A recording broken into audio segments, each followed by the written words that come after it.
ovo, gledaj, ti sve uradi. Ma nema veze, nek mora bude tu stalno. Ne mora da stalno bude, zato što vidi se. A ne vidi se zato što... Kad pričaš, vidi se. Ovako se vidi.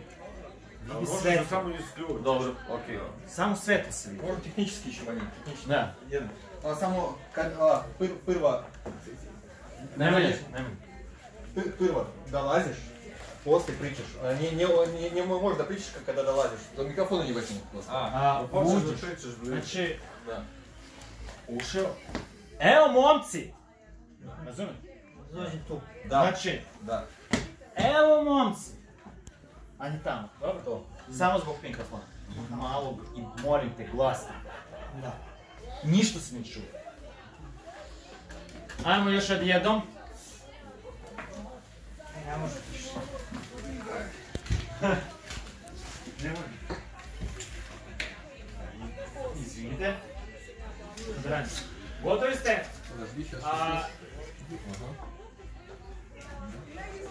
Ne. Sve to kada. Možete zakrojem dvije, чтобы звук с улицы не шел. А что, идет со свет? Нет, tu, s ulice, вторую дверь. Ne može otvoriti skroz. Ne može, posle ne može otvoriti. Čekaj. Jel moguće da to sve? Možda staklena vrata samo da zatvorite, ova unutrašnja.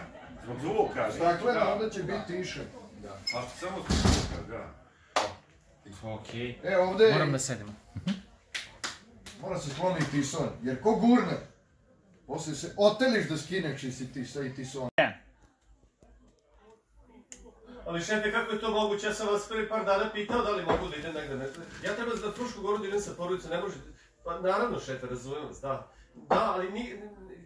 Dobro, u redu šefe, sve sam razumio. Hvala vam, prijatno doviđenju šefe. Aj, želi. Ma šta živeli, ne mogu da pijem čovječe, treba da radim danas.